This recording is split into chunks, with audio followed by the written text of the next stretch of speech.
श्री कृष्णा, जय बालाजी महाराज, जय श्री श्याम। सभी भक्तों का स्वागत है हमारे चैनल इटर्नल एसेंस में। आज हमारे 108 दिन भागवत गीता के साथ के दूसरा दिन है। तो आज दूसरे दिन में हम स्टार्ट करेंगे भागवत गीता की भूमिका।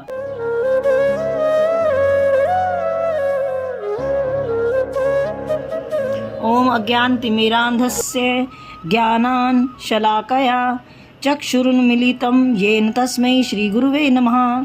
श्री चैतन्य मनोभीष्टं स्थापितं येन भूतले स्वयं रूपः कदामयं ददाति स्वपदान्तिकम्। वन्देऽहं श्रीगुरो श्रीयुतपदकमलं श्रीगुरुं वैष्णवाश्च श्रीरूपं साग्रजातं सहगण रघुनाथान्वितं तं सजीवं साद्वैतं सावधूतं परिजन सहितं चैतन्य देवं श्री राधा कृष्ण पादान सह गण ललिता श्री विशाखान्विताश्च। हे कृष्ण करुणा सिंधो दीन बंधो जगतपते गोपेश गोपिका कांत राधा कांत नमोस्तुते। तप्त कांचन गौरांगी राधे वृंदावनेश्वरी वृषभानुसुते देवी प्रणमामि हरिप्रिये।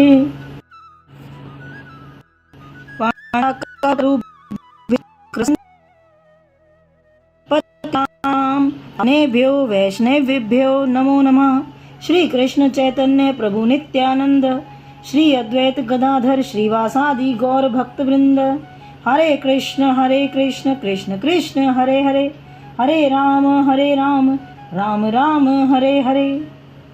अर्थात मैं घोर अज्ञान के अंधकार में उत्पन्न हुआ था और मेरे गुरु ने अपने ज्ञान रूपी प्रकाश से मेरी आंखें खोल दी। मैं उन्हें सादर नमस्कार करता हूँ।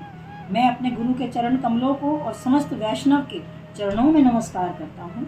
मैं श्रील रूप गोस्वामी और उनके अग्रज सनातन गोस्वामी तथा साथ ही रघुनाथ दास, रघुनाथ भट्ट, गोपाल भट्ट और श्री शील जीव गोस्वामी के चरण कमलों को भी सादर नमस्कार करता हूँ। मैं भगवान कृष्ण चैतन्य और भगवान नित्यानंद जी के साथ साथ अद्वैत आचार्य गदाधर, श्रीवास और अन्य पार्षद को सादर प्रणाम करता हूँ। हे कृष्ण, आप दुखियों के सखा और सृष्टि के उद्गम हैं। आप गोपियों के स्वामी हैं। आपको सादर प्रणाम करता हूँ। मैं वृंदावन की महारानी वृषभानु दुलारी को भी सादर प्रणाम करता हूँ। मैं भगवान के समस्त वैष्णव भक्तों को सादर नमस्कार करता हूँ। श्री कृष्ण चैतन्य प्रभु नित्यानंद जी, श्री अद्वैत गदाधर, श्रीवास आदि समस्त भक्तों को सादर प्रणाम करता हूँ।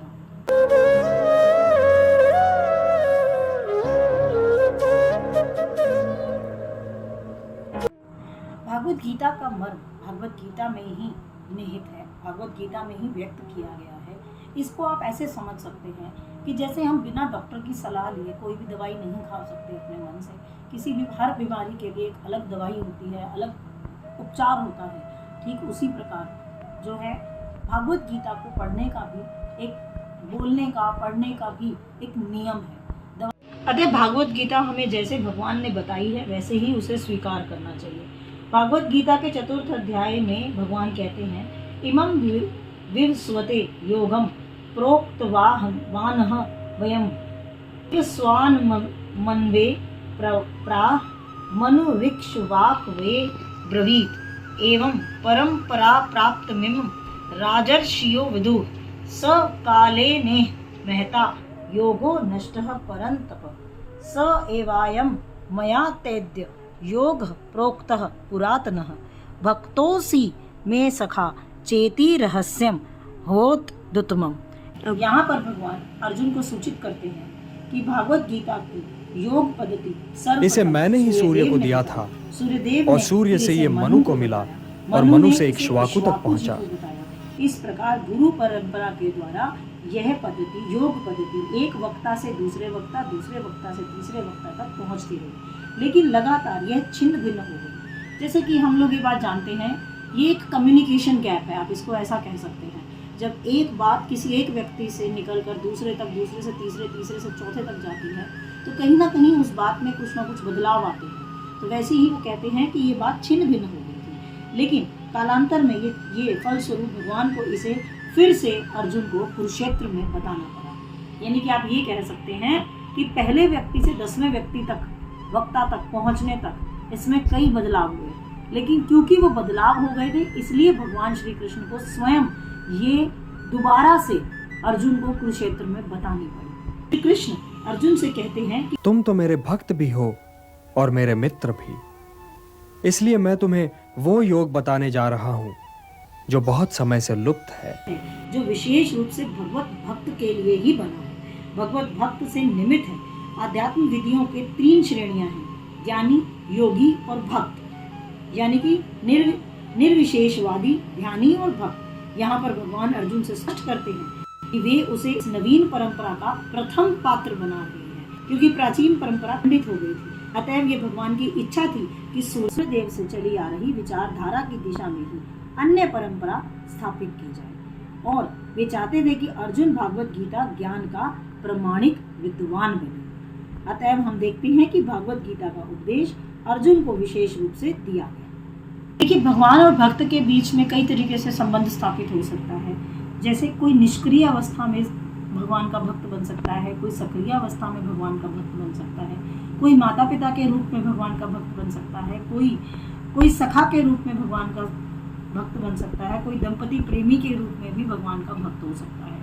जैसा कि हम सब लोग जानते हैं कि अर्जुन और कृष्ण सखा रूप में थे एक दूसरे के, और अर्जुन जो है वो सखा रूप में उन्होंने भक्ति की थी, लेकिन उनकी भक्ति और आज की जो दोस्ती है उसमें ज़मीन आसमान का फर्क है। वो एक दिव्य दोस्ती थी। वर्तमान अवस्था में, जीवन की वर्तमान अवस्था में हमने न केवल भगवान को भुला दिया है, बल्कि भगवान के साथ अपने शाश्वत संबंधों को भी हम धीरे धीरे भूलते जा रहे हैं। लाखों करोड़ जीवों में से प्रत्येक जीव का भगवान के साथ नित्य विशिष्ट संबंध है। यह स्वरूप कहलाता है। भक्ति योग में की प्रक्रिया द्वारा यह स्वरूप जागृत किया गया है। हमें इस बात पर विशेष ध्यान देना चाहिए कि अर्जुन ने भागवत गीता को किस तरह ग्रहण किया था। इसका वर्णन 10वें अध्याय में आया है। परम ब्रह्म परम धाम अपवित्रम परम भगवान पुरुषम शाश्वतम दिव्यमादिदेव मजम उभम आहुस्त्वाम ऋष्यः सर्वे देवार्षि नारद स्तथा अस्तितो देवलो व्यासः स्वयं चैव ब्रवीषि में सर्वमेत धृतं मने यन्मा वदसि केशव न हि ते भगवंत व्यक्तिम विदुर देवा न दानव। अर्जुन ने कहा, आप भगवान परम धाम पवित्रतम परम सत्य हैं, आप शाश्वत दिव्य रूप आदि रूप हैं, आदि पुरुष हैं, अजन्मा महात्मम हैं। नारद, असित, देवल, व्यास जैसे समस्त महामुनि आपके विषय में इस सत्य की पुष्टि करते हैं। अब आप स्वयं मुझसे इसी की घोषणा कर रहे हैं। हे कृष्ण, आपने जो कुछ कहा है वो पूर्णतः मैं सत्य मानता हूँ।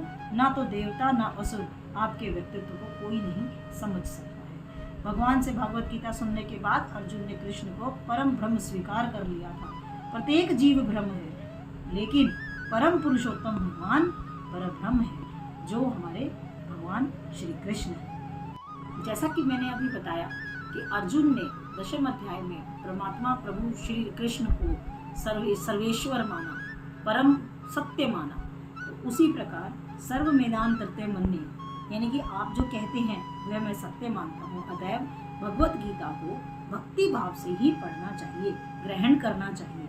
किसी को यह नहीं सोचना चाहिए वह कृष्ण के तुल्य हैं, ना ही यह सोचना चाहिए कि कृष्ण सामान्य पुरुष है, यह या कि वो कोई एक महान व्यक्तित्व है।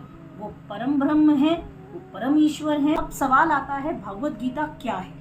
भागवत गीता का प्रयोजन मनुष्य को भौतिक संसार के अज्ञानता से बाहर निकालना है। प्रत्येक व्यक्ति अनेक प्रकार की कठिनाइयों में हमेशा फंसा रहता है। जिस प्रकार अर्जुन भी कुरुक्षेत्र में युद्ध करने के समय कठिनाई में था और वहां से श्री कृष्ण जी ने राह दिखाकर, सारथी बनकर राह दिखाकर उसे बाहर, ठीक उसी प्रकार भागवत गीता भी हमें जीवन में सही दिशा और सही राह दिखाती है। कष्ट भोगने वाले अनेक मनुष्यों में से केवल कुछ ही मनुष्य हैं जो वास्तव में ये जानना चाहते हैं कि उनके जीवन में कष्ट क्यों है। तभी शुरू हो जाती है जब इस प्रकार की जिज्ञासा मन में आती है। ब्रह्म सूत्र में जिस जिज्ञासा को ब्रह्म जिज्ञासा कहा गया है, अर्थात मनुष्य के सारे कार्यकलाप असफल माने जाने चाहिए यदि वह पर ब्रह्म के स्वभाव के विषय में जिज्ञासा नहीं पैदा करता। जब मनुष्य जीवन के वास्तविक प्रयोजन को भूल जाता है तो भगवान श्री कृष्ण विशेष रूप से उसी उद्देश्य की पुनर्स्थापना के लिए अवतार लेते हैं। भगवान कृष्ण का पार्षद होने के कारण अर्जुन समस्त अज्ञान से मुक्त था, लेकिन कुरुक्षेत्र में युद्ध स्थल में उसे अज्ञान में डाल दिया गया था, ताकि वह भगवान श्री कृष्ण से जीवन की समस्याओं के बारे में प्रश्न करे, जिससे भगवान उनकी व्याख्या भावी पीढ़ियों के लिए मनुष्यों के लिए लाभ प्रदान कर सके, जीवन की योजना का निर्धारण कर सके। भागवत गीता की विषय वस्तु, what is the subject of Shrimad Bhagavad Gita? Yes, Bhagavad Gita की विषय वस्तु में 5 मूल सत्यों का ज्ञान निहित है। टोटल 5 मूल सत्य हैं।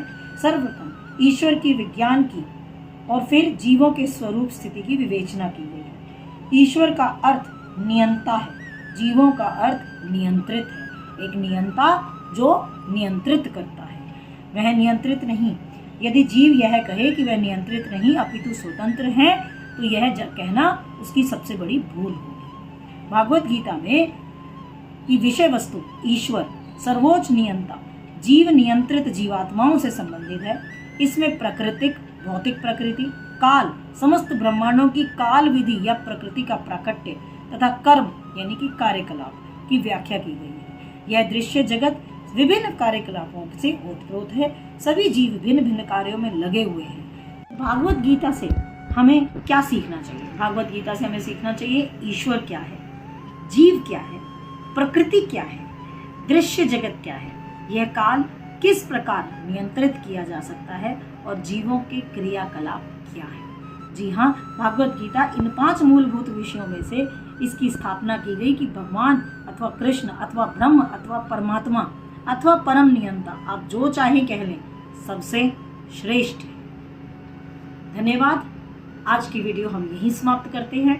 अगर आपको आज की वीडियो पसंद आई है तो कृपया चैनल को लाइक, शेयर एंड सब्सक्राइब करना ना भूलें, क्योंकि आपका सब्सक्रिप्शन ही हमें 108 दिनों तक आपके साथ जुड़ने की प्रेरणा देगा।